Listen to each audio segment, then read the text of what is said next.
절망의 늪에서 오직 주님, 그런 제목으로 하나님의 말씀을 전하겠습니다. 인생은 아름다워라고 하는 책이 있습니다. 그 책의 일부를 한번 읽어보겠습니다. 암에 걸렸다가 지금은 완치 판정을 받은 제 동생이 이런 말을 했습니다. 언니, 내가 수술을 하고 고통스럽게 누워있는데 병문안 온 사람들이 뭐라고 하는지 아시오? 평소에 내가 물을 잘 안 마셔서 병이 걸렸대. 어떤 친구는 운동을 안 해서 그렇다고 하고, 어떤 친구는 누구를 미워하면 암에 걸린다고 하고, 가뜩이나 슬프고 불안한데 다 내 잘못이라고 하는 거야. 고난을 당하던 욥에게 숨은 죄 때문에 그러는 거라고 닥달하던 그의 친구들이 성경에 있는 것만은 아닌가 봅니다. 하는 일마다 실패하고 다리까지 부러진 어떤 집사님은 이렇게 말을 했습니다. 제발 내 앞에서 다친 김에 쉬어가는 것이 하나님의 뜻이라느니, 뭔가 교훈할 게 있어서 그랬다느니 이런 말은 좀 하지 마세요. 저도 잘 압니다. 그러니까 그냥 조용히 위로만 하고 가세요. 가슴이 뜨끔했습니다. 저도 모르게 이웃의 고통을 위로하기보다는 주제 넘게 해석하고 가르치려고 했기 때문에 그렇습니다. 고통의 해석은 하나님과 고통을 당하는 본인만이 알 수 있는 겁니다. 주의 사람은 같이 울어주면 되는 것이지요. 당장은 고통의 이유를 알 수 없어도 견디고 살다 보면 이 고통이 내게 남긴 의미는 훗날 알게 되기 때문에 그렇습니다. 동물들은 다쳤을 때 무리로부터 떨어져 홀로 지낸다고 합니다. 건강한 동료들이 다친 동물을 배려하지 않고 함부로 부딪히기 때문에 동물들은 한적한 곳을 찾아서 숨는다고 합니다. 교회 안에서조차 돈 잘 벌고 성공하는 것이 하나님이 내린 복이고, 합격하는 것이 기도응답이고, 승진하고 좋은 곳에 취직하는 것이 믿음의 증거라고 강조를 한다면, 병을 앓고 취직 못하고 장애가 있고 실패한 가난한 성도들은 상처에 상처를 덧입게 되는 것입니다.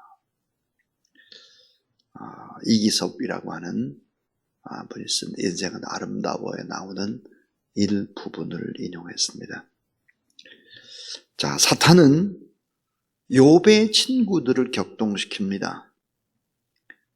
그래서 육신의 고통보다 더 심각한 고통, 욥에게 엄청난 고통을 더 가중시키는 것이죠. 욥의 친구를 이용한 사탄의 전략을 볼까? 오늘 본문에 놀라운 얘기를 합니다. 재난을 주는 위로자의 역할을 합니다. 말이 안 되잖아요. 2절 한번 보세요. 2절. 이런 말은 내가 많이 들었나니 너희는 다 재난을 주는 위로자들이로구나. 여러분, 재난을 주는 위로자가 어디 있어요? 어려움을 주는 위로자? 말이 안 되는 말이죠. 번뇌케 하는 아니자, 전혀 위로가 되지 않는 더 큰 상처를 주는 무서운 파괴자라, 그 말이에요. 위로를 하는 것 같은데 나중에 보니까 훨씬 더 후벼 파고 고통을 더 주는, 재난을 주는 위로자가 바로 욥의 친구들을 이용한 사탄의 전략인 것입니다. 또 하나, 이 욥의 친구들을 위한 사탄의 전략은 분리하는 자입니다. 연합을 해야 되는데 연합이 아니라 분리시키는 거예요. 계속해서 흩어지고 나눠지게 하는 것입니다. 그래서 결국은 어때요? 욥이 자녀와도 헤어지고 또 아내와는 풍지박산되고 다 그러는 것이죠. 사탄이 무슨 전문가일까요? 풍지박산 내는 전문가입니다. 사탄은 파괴하는 분리 전문업자예요. 서로 이간질을 지키고 의인을 괴롭게 하고 의심을 불러일으키고, 그래서 어때요? 하나 돼야 될 사람들을 자꾸만 분리시키는 거예요. 분리시키니까 계속해서 아픔을 주는 거죠. 바로 이런 분리하는 자가 사단의 세력이었다. 욥의 친구들을 통한 사탄의 전략 또 하나가 뭘까? 절망케 만드는 거예요. 절망케. 사탄이 쓰는 전략은 뭘까? 연약한 자를 쓰러뜨리는 것입니다. 작은 자를 전혀 배려하거나 불쌍히 여기지를 않는 거예요. 그냥 공격하는 것입니다. 오늘 본문에 보면은, 자, 8절에 보면 약한 사단의 세력이 기쁨을 빼앗아갑니다. 10절에 보면 끈질기고 지배하게 공격하죠. 그래서 뺨을 치고 대적을 하고, 11절에 보니까 악인의 손에 던져버리고, 12절에 보니까 화살의 관역으로 삼고 인정사정 없이 쏘아가지고 허리를 뚫고 콩팥들을 뚫어버린다 그랬습니다. 용사같이 달려들어서 절망과 극한 슬픔에 빠져버리게 한다. 이 사단은 누구를 이용할까? 욥의 가까운 친구들을 이용해서 욥을 이렇게 공격을 하는 것이죠. 오늘 우리들도 마찬가지예요. 신앙생활하는 사람들도 이 악의 세력이 이렇게 재난을 주는 위로자, 분리하는 무서운 파괴자, 절망케 만드는 자로 접근할 수 있다 하는 것입니다. 오늘 우리는 이 본문에서 너무너무 귀중한 교훈들을 얻을 수 있습니다. 그 교훈이 뭘까? 이 교훈을 붙잡고 살아가면 정말 이것은 축복입니다. 정말. 신앙생활 하면서 진정한 축복이 무엇인지를 알아야 되겠죠. 그 첫 번째입니다. 첫 번째는 최고의 축복을 사모하라입니다. 최고의 축복을 사모하라. 자, 우리는 이 세상 속에서 많은 믿지 않는 사람들과 섞여서 우리가 살아갑니다. 그래서 어때요? 세상 사람들이 생각하는 축복과 하나님을 믿는 사람들이 생각하는 축복이 섞여서 우리가 혼동을 할 경우가 있습니다. 예를 들어서 세상적인 성공과 세상적인 실패의 기준을 가지고 우리에게 적용을 해서는 안 된다 하는 것입니다. 예를 들어서 욥의 세 친구들이 하는 얘기가 뭘까요? 세상 사람들하고 똑같아요. 하나님을 믿으면 잘 돼야 되고, 하나님을 믿으면 성공해야 되고, 하나님을 믿으면 높아져야 한다 하는 것입니다. 자, 하나님을 믿으면 결국은 유명해지고, 고난이 찾아오는 것은 뭐냐? 죄를 졌기 때문이고, 믿음에도 실패했기 때문이고, 기도에 실패했기 때문에 그렇게 고난이 찾아온다 하는 거예요. 그래서 가난하고 못 살고 병들고 사고 나고 이렇게 하는 것은 믿음이 졌기 때문이고, 죄를 졌기 때문이고, 능력이 부족해서 그렇기 때문이고, 그래서 지질이 궁상으로 살아간다. 이게 뭐예요? 이게 세상적인 성공이에요. 교회 안에도 이런 식으로 세상적인 잣대를 가지고 성공과 축복을 봐서는 결코 안 된다 하는 얘기를 오늘 본문으로 이렇게 교훈을 합니다. 그러면 최고의 복은 뭘까요? 최고의 복, 하나님이 주시는 진짜 복, 이 복은 뭘까 하는 거예요. 여러분, 이거를 알아야 되는 거죠. 그게 뭘까요? 진정한 복이라고 하는 것은 고난을 통해서 연단을 받는 것입니다. 고난을 통해서 연단을 받아가지고 보석처럼 변하게 하는 거예요. 너무 중요합니다. 연단을 받은 사람은 보석처럼 변하는 거예요. 가장 중요한 것이 뭘까요? 내 안에 있는 속사람입니다. 겉사람이 아니라 이 속사람이 보석처럼 바뀌는 거예요. 너무 아름답게 변하는 거예요. 욥기 23장에 보니까 뭐야? 정금, 순금 같이 변하는 것입니다. 속사람이 변화되면 세상적인 복이라고 하는 것은 뭐예요? 따라하세요. 세상적인 복은 덤으로 찾아온다. 세상적인 복은 덤인 거예요. 덤. 잘 살고 높여지고 성공하고 유명해지고 뭐 이런 거 있잖아요. 세상적인 덤.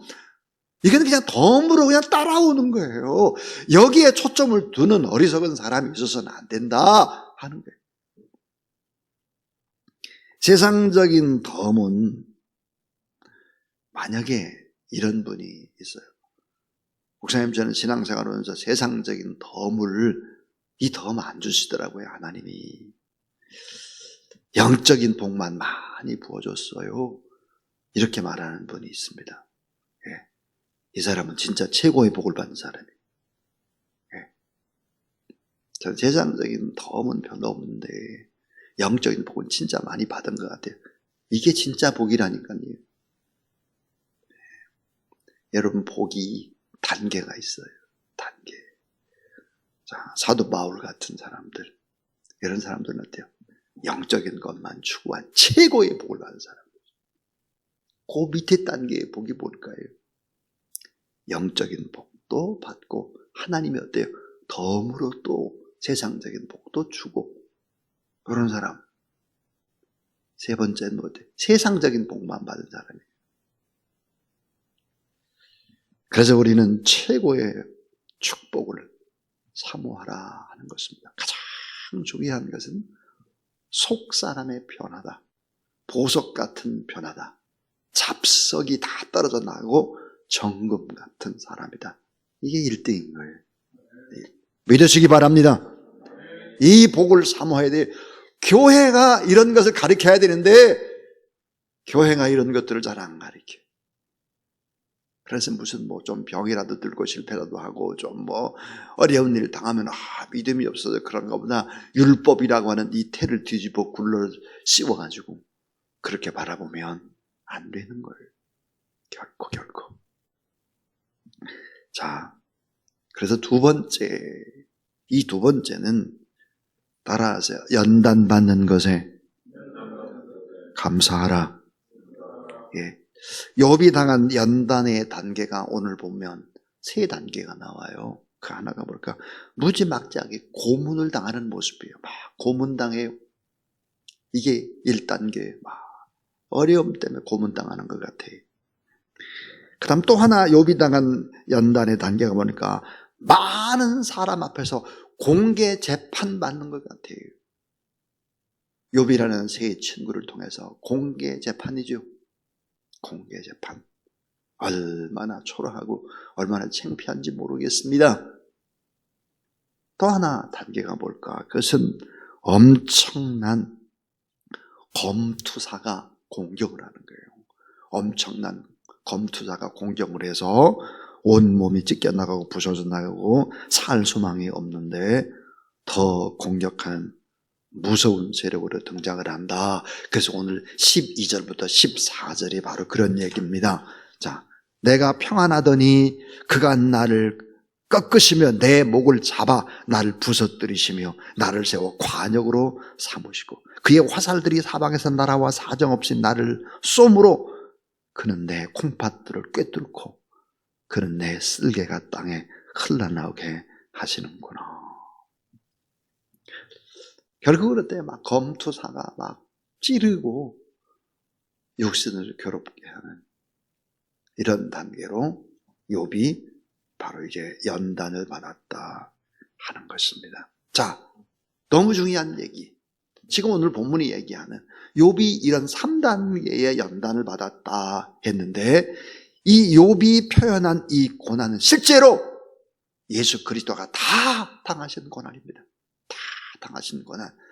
그래서 참 중요한 것이 뭘까? 사실상 우리는 예수 그리스도가 이 고난을, 욥이 말하는 이 고난을 다 당했기 때문에 우리는 더 이상 이 같은 시험과 고난은 필요하지 않을 수 있다 하는 거예요.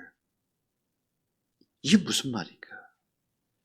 자, 예수 그리스도가 이 고난을 다 담당을 하셨기 때문에 우리는 더 이상 이 같은 시험과 고난은 필요하지 않을 수 있습니다. 그런데 조건이 하나 있습니다. 그 조건이 뭘까? 이런 거예요. 그 조건은 말씀 앞에 은혜를 받아야 돼요. 말씀 앞에 은혜를 받고 말씀을 붙잡고 살아가야 돼요. 말씀. 또 하나는 죄가 생각이 나면 그때 하나님 앞에 회개해야 되는 거예요.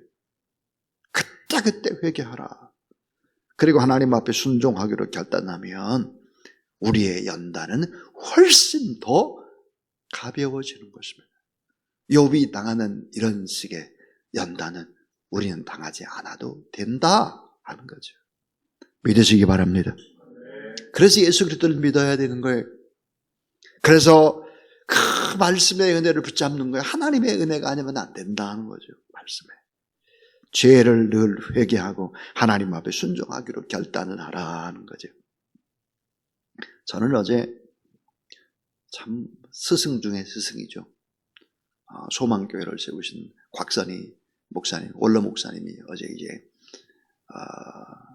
반독교회 위임 목사님 예식을 하는데 이제 오셨더라고요. 제가 이제 위임국장이라서 1부, 2부, 3부를 다 인도하는데 축사 시간이 됐습니다. 그래서 곽선희 원로 목사님 나오셔서 축사를 하는데 이렇게 말을 하시더라고요. 저는 설교한 지가 60년이 됐습니다. 오늘 또 일부 예배 설교를 하고 그리고 이곳에 왔습니다. 그렇게 얘기를 하더라고요. 60년 동안 설교를 하셨다는 거예요. 그러면서 저에게 이런 얘기를 했습니다. 개인적으로 이렇게 뵀는데 축사 끝나고 난 다음에 뭐라고 말씀하시냐면 60년 동안 돌아보니까 다 하나님의 은혜야. 하나님의 은혜로 말씀을 붙잡고 살았더니 하나님의 은혜로 60년 동안 설교를 할 수 있었고 은퇴를 하신 후에 교회를 3개를 개척할 수 있었다. 그렇게 얘기를 하시더라고요. 그런 참 하나님의 은혜가 너무 높고 깊고 크다고 그 은혜만 남는다고 그렇게 말씀을 했습니다. 그럼 제가 이런 말씀을 드렸어요. 제가 신학대학원을 졸업했을 때 졸업한 우리 동기들하고 세미나를 했는데 그때 강사가 이제 곽선희 목사님이셨어요. 이렇게 설거에 관한 이제 말씀을 했는데 제가 이제 손을 들고 질문을 했습니다. 목사님은 어떻게 설교 준비를 하세요? 저희는 설교 준비 한 편 하는데 너무너무 어렵던데요. 그랬더니 웃으면서 이렇게 말을 했습니다. 설교 준비는 평생 하는 거예요. 평생. 설교 준비는 그저 1시간에 딱 되는 게 아니고 평생 성경 읽고 평생 기도한 것을 또 하는 것이고 설교 준비를 내가 1시간 했다. 그 말이 안 되고 차곡차곡 쌓여가는 것이다. 그렇게 얘기를 했습니다. 제가 그 얘기를 기억합니다. 그랬더니 웃으시더라고요. 자, 사랑하는 여러분, 단 하나의 조건이 있습니다. 욥과 같은 이 무서운 고통, 이 고통에서 벗어날 수 있는 길이 뭘까? 예수님이 이 고난을 다 담당하셨기 때문에 예수님께서 하신 그 말씀의 은혜를 받고 제가 생각에는 늘 하나님의 엎드려 회개하고 하나님 앞에 순종하기로 결단하라 하는 거예요. 그럼 우리의 연단은 훨씬 더 가벼워진다. 이 사실이 성경인 것입니다. 마지막 세 번째는 자, 눈물로 기도하면 반드시 승리할 수 있다 하는 것입니다. 반드시 승리할 수 있다. 자, 오늘 16절을 한번 보시면 고난당하면서 욥이 얼마나 많이 울었는가 하는 것이 나와 있습니다. 내 얼굴은 울음으로 붉었고 내 눈꺼풀에는 죽음의 그늘이 있구나 그랬습니다. 욥의 눈은 죽음의 그늘이 있었다. 사망의 그늘이 있었다. 소생 불가능한 죽음만 남아있었다. 그러나 이 과정에 뭐가 없어졌을까? 눈물로 하나님 앞에 기도하고 얼굴은 붉어지고 눈은 꼭 감기고 죽는 것 같고 하나님 앞에 기도하면서 이런 과정을 거치면서 뭐가 없었을까? 죄가 씻어졌다는 거예요. 울면서 기도하면서 다 제수를 받았고 내면의 완전한 깨끗함이 임했고 따라하세요. 나의 기도는 정결케 되었다. 놀라운 얘기입니다. 기도 자체가 정결케 됐다는 거예요. 17절을 한번 보시죠. 그러나 내 손에는 포악이 없고 나의 기도는 정결하니라 그랬습니다. 스펄전은 이런 말을 했습니다. 깨끗한 양심의 가치는 보석 중의 보석이다. 깨끗한 양심의 가치라고 하는 것이 보석 중에 최고의 보석이다 그랬어요. 오늘날로 말을 하면 이러합니다. 깨끗한 양심의 가치는 수천억짜리 다이아몬드보다 더 귀한 보석이다. 여러분, 깨끗한 양심이라고 하는 것은 수천억짜리 다이아몬드보다 더 귀한 것입니다. 우리가 하나님 앞에 간절히 기도해서 기도가 정결하게 되고 그렇게 깨끗한 양심을 회복하고 우리의 속사람이 정금처럼 빛나게 된다라고 하는 것은 최고의 보석 중의 보석인 것이죠.